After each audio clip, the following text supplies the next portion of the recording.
And we are back with segment 2 of the Remax Magnolia Real Estate Show with Curtis Pope. And, of course, James Minchau is here today. Hello. Now, we're talking about peace and tranquility, two things that you don't find with the two of us in a studio together. No, you don't. We can kind of get on. It took us a while to get back here. It's worse unless, if Richard was here, it would be worse. Yes, it would be worse, but we'd have guitars. That's true.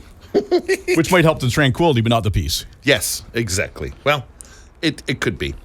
But getting back to the topic at hand, of course, to get out into nature and get that peace and tranquility, it does come at some sorts of cost. Now, the good part is the longer commute you have, the less you usually have to pay for a piece of property like this. If you wanted peace and tranquility in North Vancouver, you might be paying $12 million.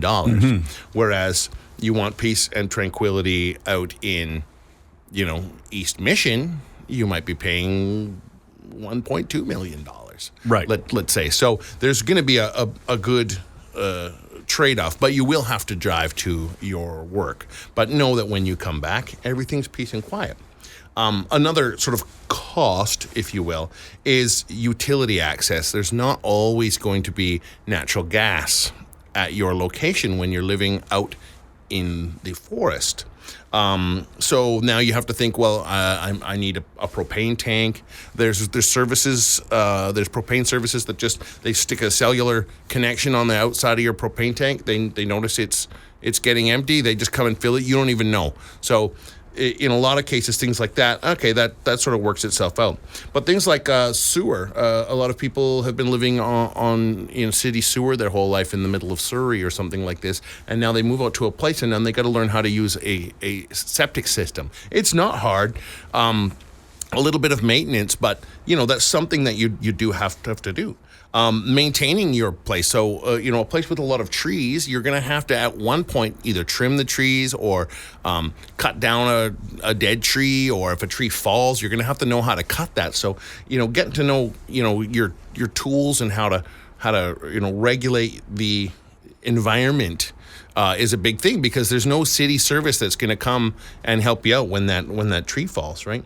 How to remove snow. So if you're out in the wilderness, a lot of times you got a long driveway, and that long driveway may have some snow. So you might need some sort of a device to push the snow away. Maybe it's a blade on the front of your Jeep, or maybe it's a garden tractor with a set of chains on it. But there is some things that you will learn as you go. But this is all part of the fun of it. I find, and it gives you a good education in life.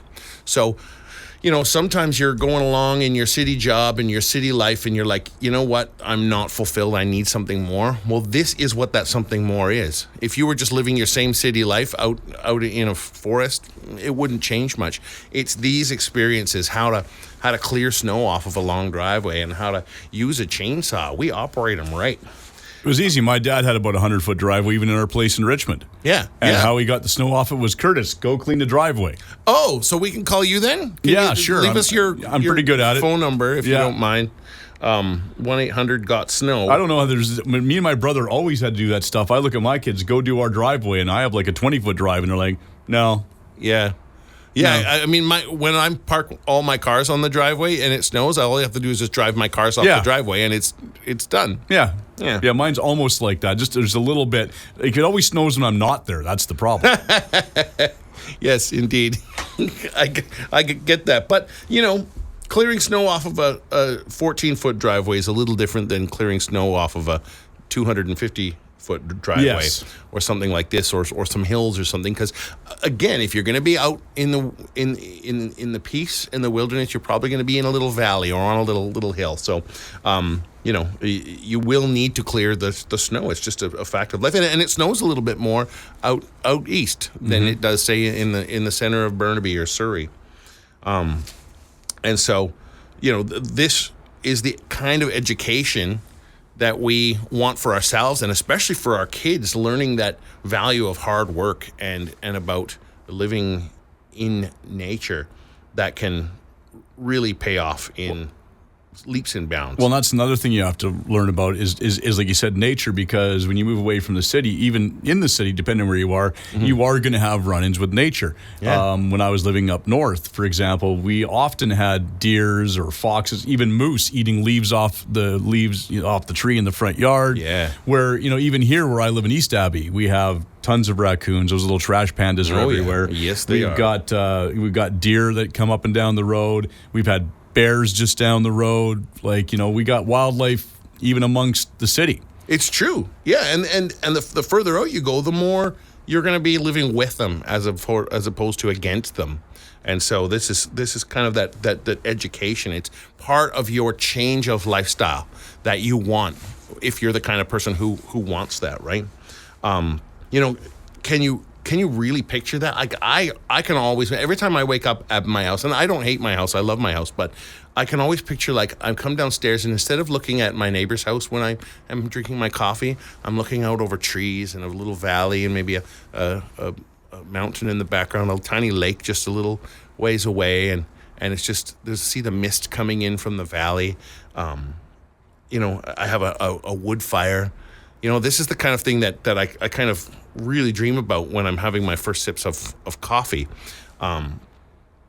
And maybe some people don't, I guess, but this is what really inspired me to do this is that I love this myself. And to buy a property like this, you can buy one that's already perfectly done and just jump right into it, learn how to work it, or you can put some sweat equity in. And this is where you can really get a property like this for a little bit less, so that your dream is a little easier and you're building it yourself.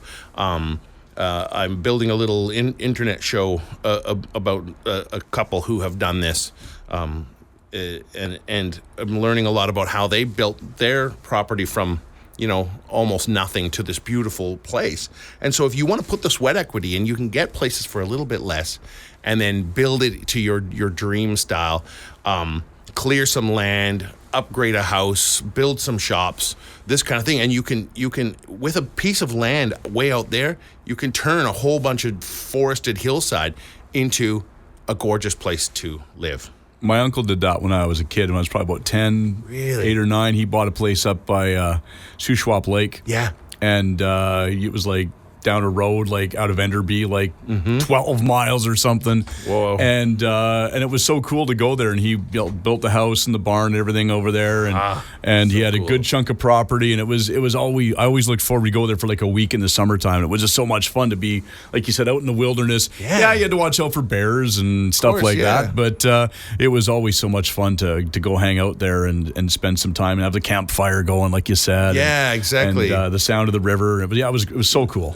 The city's not bothering you, right? You can do those things, that you might not do if you lived in the middle of the city. You can have those little campfires, or you can have a smoker, and you can be smoking some meat, and your neighbor's not going to call the fire department. Or, you can have a hot tub party that lasts past 10 o'clock. There's things you can do out there and it's just the people are friendlier out there because they have less to worry about and less to think about, right? Yeah. Absolutely. It's not always easy to find these properties, though. And that's why you need a pro somebody who knows these areas. You need a realtor who can pinpoint just what you need. It's kind of easy to say, I want a 2-bedroom, 2-bathroom condo in the middle of Abbotsford, go. And it's boop, boop, boop, boop, Yeah. Realtor.ca will find that for you, no problem, and you will have 20 of them, and you send those to your realtor and you say, let's go on a tour. Whereas, with a property like this, you really have to spend some time with your realtor talking about what your plans are, and they have to be able to understand what it is about a property like this that you might actually need. And so you can't, it's really hard to just go and look at a bunch of pictures, because there's so much about these properties that you need to know and that you need to find out. And above all, you really need to talk to someone and have a real good meeting about this. And then we can find you properties like this, and the showings are going to be a little bit longer too, because you're not just walking through a house for 10 minutes and taking off. You're walking the perimeter, you're looking at engineering reports for the actual slopes, and there's usually creeks on these properties. You're seeing, where these creeks are and how that'll be affected by heavy rain. There's a lot more to a property like this. You can't just go looking yourself as easily as you could, say, with a condo property or a detached home in the city. So we're here to help you on those ones for sure. All right. Well, you probably have a listing or two to talk, but I'm thinking. I do. One in particular that when I started thinking about this one really jumped out. And this is at 43583 Oman Road, like Oh Man Road, in Mission. And it's a 4.72 acre lot. It's got trees all around it, hillside, completely private. It has a beautiful 1,900 square foot cedar home built in 1990. It has a detached garage, a huge detached garage, and a big detached shop with power and plumbing that someone could possibly turn into a suite if they didn't want too much privacy.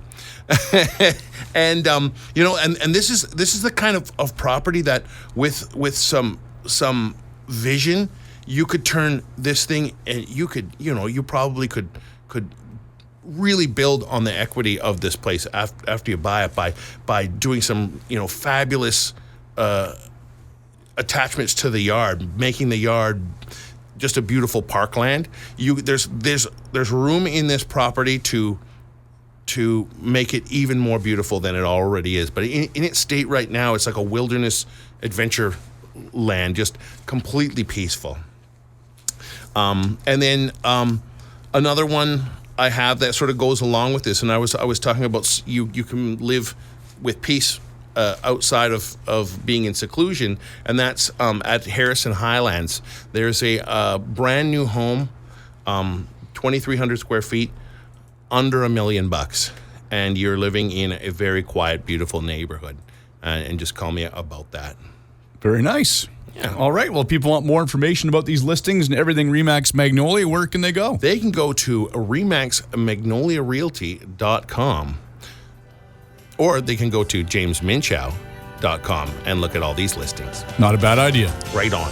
And join us again next week when we will talk real estate in order to unlock your real estate potential on a show where real estate is maximized. Thanks for listening.